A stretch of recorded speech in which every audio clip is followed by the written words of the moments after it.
In this video, we are going to install XAMPP on Ubuntu, which is one of the Linux flavors.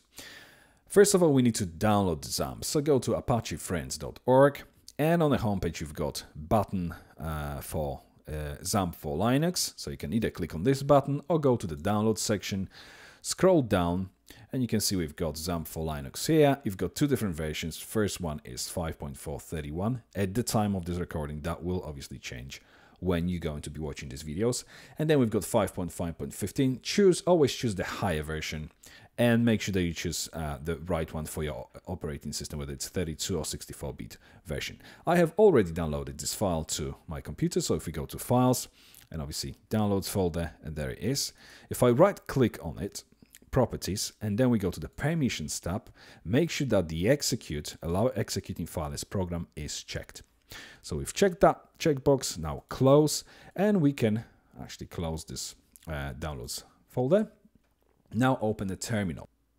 I can obviously see the terminal here straight away, but if you can't, simply type in terminal and that will come up with a terminal for you to click on basically to open it.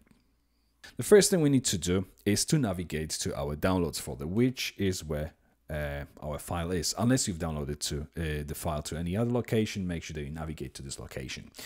To navigate to the downloads folder from my home directory, which is basically this tilde character here, if I use the command ls, if you have been watching the previous videos on how to create virtual host on Mac, you should be familiar with these commands by now.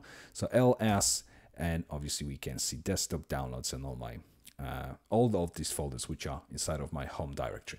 So we navigate to the downloads, so cd, change directory, downloads, and hit enter. Now if we go for ls, you can see this file is listed here.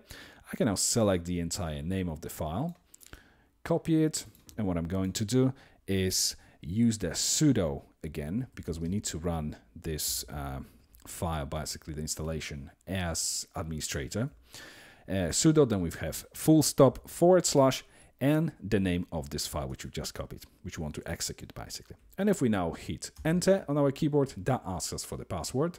So we type our password here, hit enter again, and that will begin the installation.